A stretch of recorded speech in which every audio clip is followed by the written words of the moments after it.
Humbury, Director of Operations and Experience at On. I have been at On for 3.5 years. I started off as the course manager, became obsessed, loved it, turned it into an online program, and have continued to iterate every cohort since. I joined in the second cohort and have built it to what it is now. And it is not completely perfect. There's always more that we can do and evolve. But there have been some changes based on feedback over the last few cohorts that we're looking at playing with this time, which I can't wait to share, and you might have seen already. And I absolutely love the course. As you can see, I've got a lot of energy. I just love being able to facilitate and show up and be there for everyone's learnings. Though I have some things I teach, we bring amazing guest speakers in who get to do a lot of the teaching and the sharing of their framework because they've been in the game in a variety of places compared to myself. So I've been ops for about 13 years, mostly in small businesses, a bit in healthcare, lots of service-based companies, agencies, mostly in New Zealand, and then I've been in the UK now for 3+ years. So my world has been a lot more of on and being a fractional COO as well. So I'm going to share my screen and I will share a little bit around the why of the COO course, and then a lot more about the details of how does it actually work, what happens, what's the journey, who comes in, what have people got out of this, all that fun. This is the first time I've had words on the slide. You do not have to read, or you can read and ignore what I'm about to say.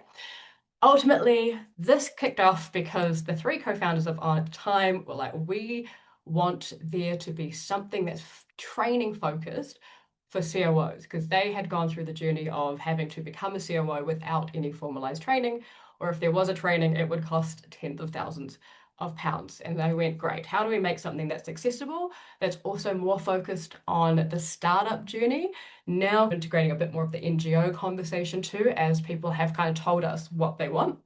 And ultimately we're like, yeah, nothing exists. So what do the people in this space want as well? So they did some focus groups and started with a smaller cohort for the first cohort and have iterated to where we are today.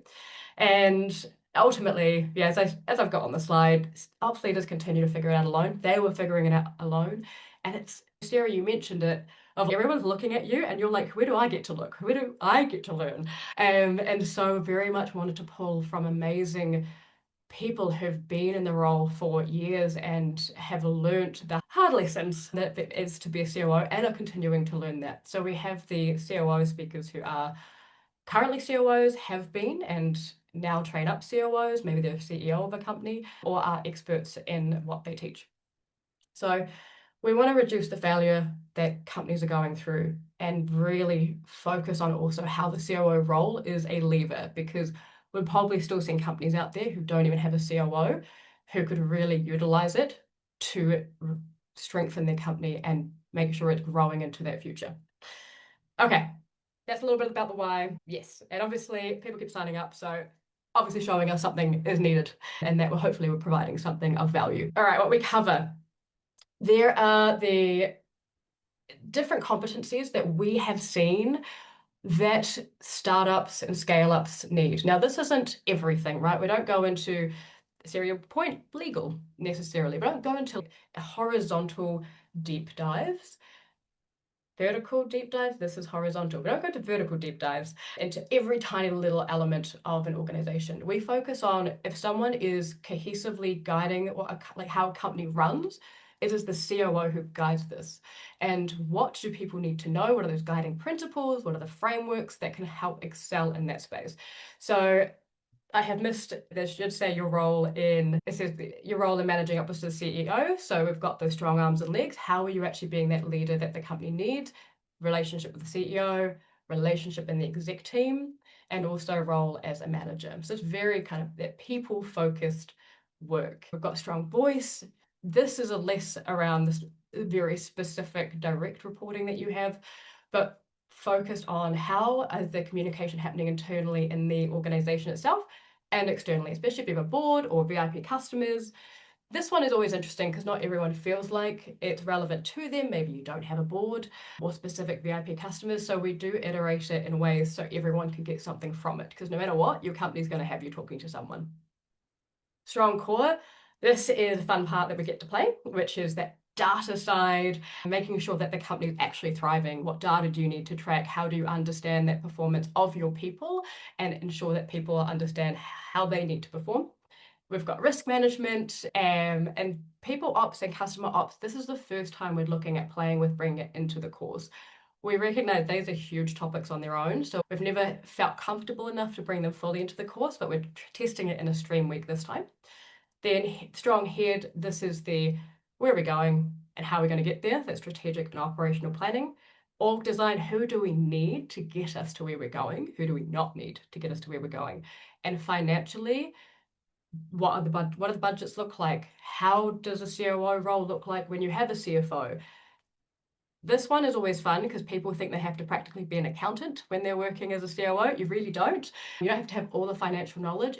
And so we really like to focus on the skills and infrastructures you need as a COO to be successful in that strategic finance and fundraising. Now, the fundraising we don't always tap on either. It really depends, but we do have resources to support. If it is a group that needs lots of fundraising involvement, then we'll talk to the guest speaker about that content. And then we have strong hearts. This one I love.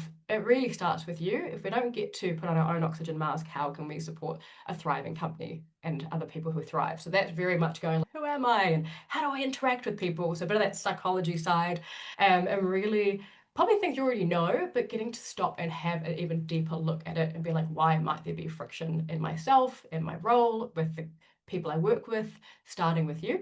And then looking at that self-care and stress management. Amazingly, people have become really good at managing stress, which is awesome, but often aren't taking care of themselves. It's been fascinating to watch over the cohorts that people still struggle maybe to take care and prioritize themselves and say no and set those boundaries. So that's the curriculum. And then you have a fun splotch here that says the new bonus weeks. So we have the AI week. Obviously, this is a huge part of our world, and we're exploring what does it look like for a COO role to understand AI. So we're currently having conversations with some great speakers, one on AI governance. So how are we actually understanding the risk of AI? Instead of just going, yes, that's the solution, let's implement it, really understanding, is this right for us? If we are looking at it, what do we need to have in place? How do we take people on that journey? As well as the more operational side of, okay, so if we are implementing AI, what would that look like? How do processes shift? How does the company evolve? So that's what the AI week will be focusing on. It's not going to give the information on here's all of this is very much the COO role, which is the leader of driving the company forward and making sure everything cohesively works cross-functionally and integrated together. It's not about going, hey, how do we build the best processes? This is the system of the company, not just the system operationally, because ultimately a company has a full operational system, and that's how we see what the COO is in charge of. And then we'll have a little async module, which is project management.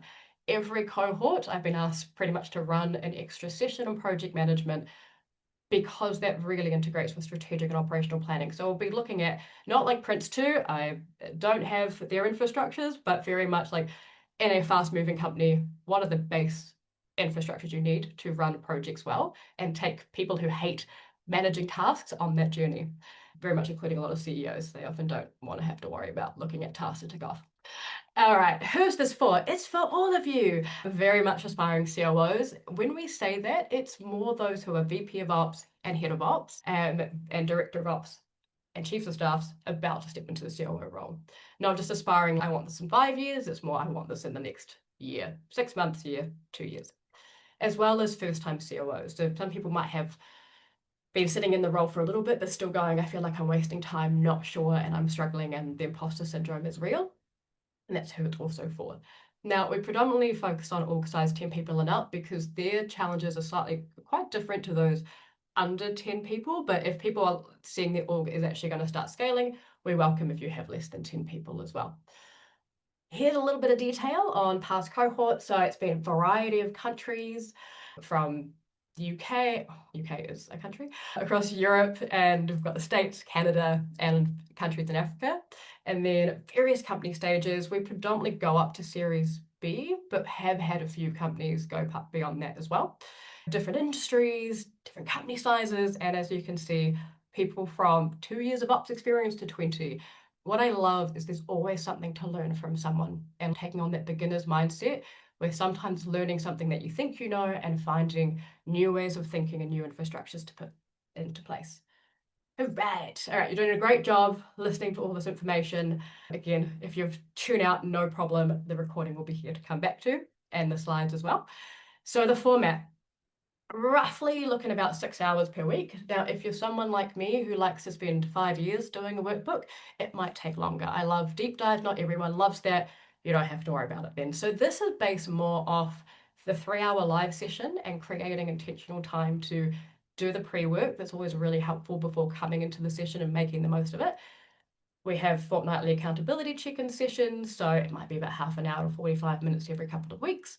And then also doing some post-work, really looking at how are you getting to integrate and implement or have the conversation with your CEO or manager about what you're learning after the course as well. Noting that you might not be putting in everything at once because it's an intensive 10 to 11 weeks.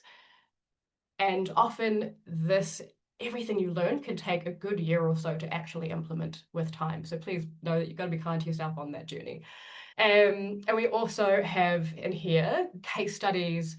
So we've learned a lot from how people learn, and we create case studies based off of who's in the cohort, and we can iterate them slightly. So when people break out into groups and having conversations and building and trying to design something based off the case study, it's very relevant to actually who's in the room, not just maybe what's out there in the world. And then again, private groups. So all of the content you receive and all the conversations will be, and I'll show you more soon, in a private space that no one else can access except your cohort. So everything is very much Chatham House rules. Nothing goes outside of the room. All right, our guest speakers. Now, someone brought up Sheryl Sandberg. But I remember reading her book, big fan. Not quite having Sheryl in the room, but other people who have been there in that startup space, who have grown a variety of organizations and are continuing to do, and people we absolutely love and really appreciate because they bring their learnings, their principles, and their frameworks into the space. We've got people from the States and UK is mostly the main mix as well. So with people like Kristen Shannon, she became COO again at Dixery, I think the last couple of years, but she was building her own company, focusing on that fractional COO space. Millie Barker, she had, goodness, the amount of hundreds of companies she's helped as a COO with an Amazon background as well, if you want big title names. Obviously, sometimes we like to drop Ty. I love Ty. He's just fantastic. He's worked in interesting companies such as DoorDash and where was it, Uber, really exciting organizations we know the name of, but ultimately, sometimes it's the companies you've never heard of that they've learned the most from as well. So these people have been in it with titles that don't always reflect what they've actually done, but have made a significant difference. So really amazing group of people who have been the COOs that we aspire to be, or maybe already are. And they share a lot of their war stories and are there for all questions. And some of them are so kind and they'll give their one-to-one time as well, if you ever want to tap in on that. So the fun stuff, what are the systems we use? If you're already in on, which I know some of you are, then we use Disco. So that's where a lot of the content is. You get the content for the course as well as all the other sessions we've run in the past and other resources that we share within the community. So we keep it all there. We're also keeping the connection there as well. So we previously created the COO course in Slack, but have found that sometimes people might get distracted in that space. So we're keeping the channel of conversation. Everything's in Disco, and there's a mobile app as well as an online version on the laptop. Oh, no, come back. And you still have access to the wider community. So again, it's 800 plus ops leaders out there that you can also tap into the knowledge of if you want to go beyond the wonderful people in your cohort.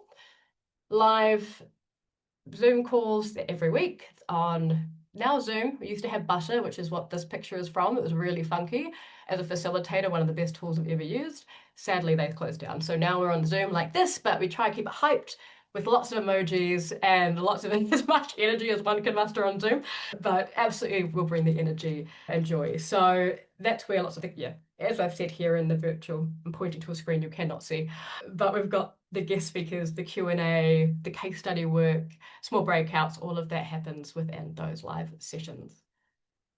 Okay, workbooks. Yes, a couple extra things. There are workbooks. These are all on Google Docs, so you should be able to like download it, print it, anything you need, whatever way works best for you. If you don't have access to Google, I'll put it into a PDF or into Word and send it your way as well.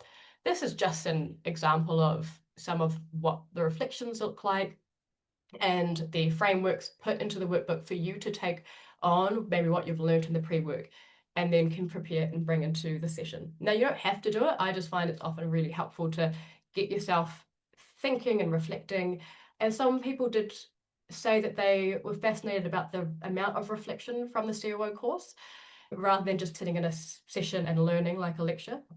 What is really important about the COO course is it is being able to take some of the learnings and understand who you are as a leader. Not everyone's the same. I don't know if you've heard of the disc wheel, but it's what we cover in self-awareness. But every COO and every operations leader have different skills and ways of being. And the reason we want people to take time to reflect is understanding how you may lead something which could be different to someone else. And your organization is going to be quite different to someone else's. So it's about really understanding how what you learn is going to fit within your realm and your world and then take action from there.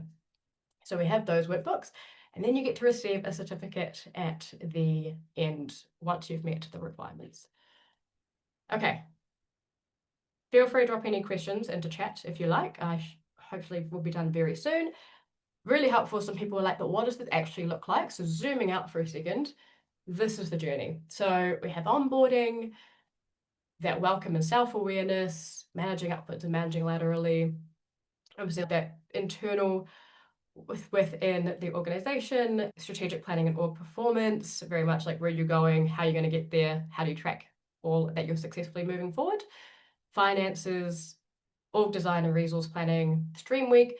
This one may iterate a little bit depending again who comes into the course, but aiming to focus on choose which session you want to go to, customer ops, people ops, or external comms, depending on your main learning or maybe priority at the moment, but you'll still have access to all the other resources from the other sessions as well.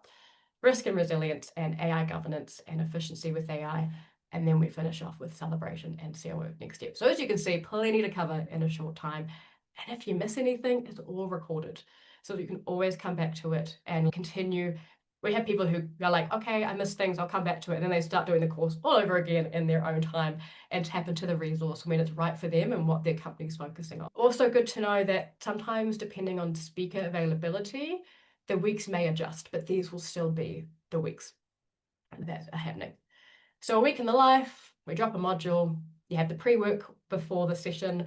So watch the videos, check out the resources, do some of the workbook if you've got time, jump into a live session, do the post work. We've often got an activity or a reflection and then take action or some extra resources.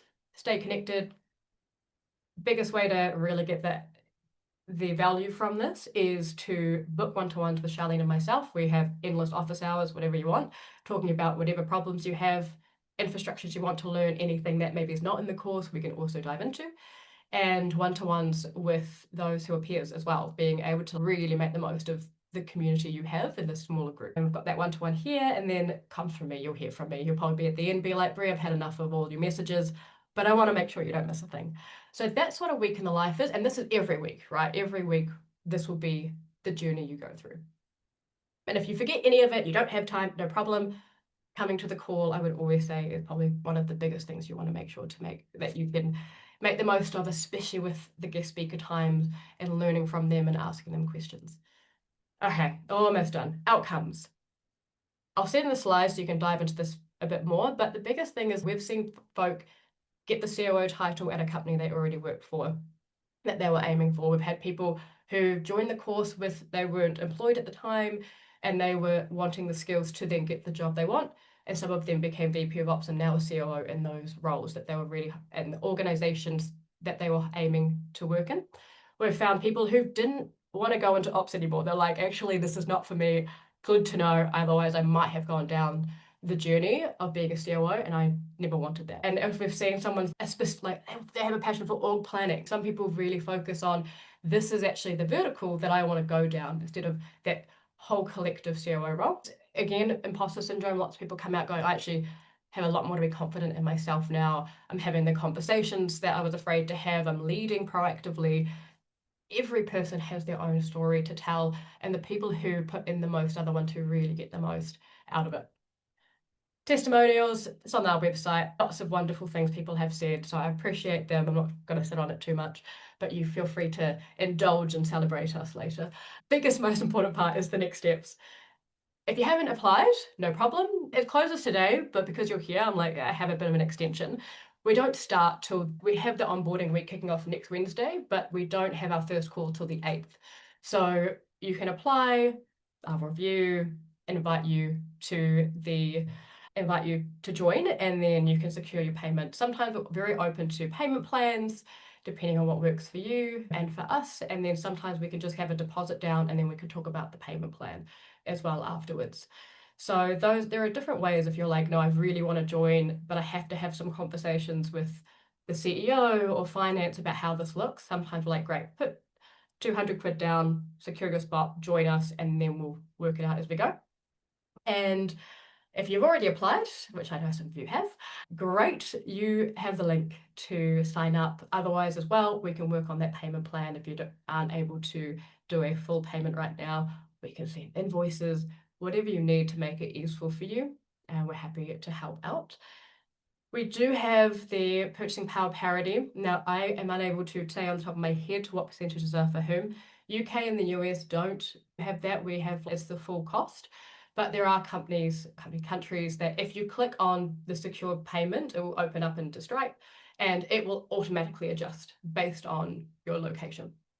So that's how you can know if there's a discount. We also do discounts for non-for-profits as well. So don't forget, you also get 12 months if on the community. If you're already part of it, that's great. We'll give you an extra year free. Or if you're a monthly, then we'll just start the rest of that 12 months for free. As I said, kick off in July and then next week. And then on the 8th, our first call and the final call is the 9th of September. So kicking off Q4 with all the knowledge that you need. And again, every Wednesday, 2:30 to 5:30. If you miss it, it is recorded, and I am always here. My favorite part of this is being here for anything anyone needs. So if you ever need a catch up or want a deep dive from a learning, I am there for those one-to-ones. $24.99 plus VAT for certain countries.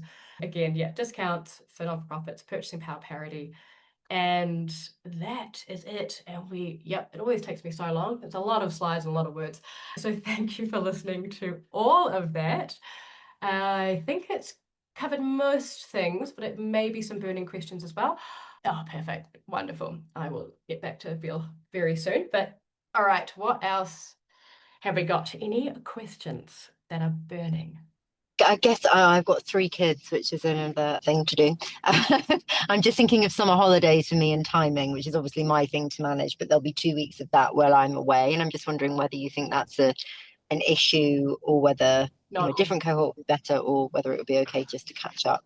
Oh, I'm totally okay to catch up. We have people go on holiday all the time, so we've run it during the summer before. It is the scariest part. People are like, should we not run it in the summer? I'm like, look, people make the time, they won't make the time. Like Yeah, being an ops person, it's no time is the right time.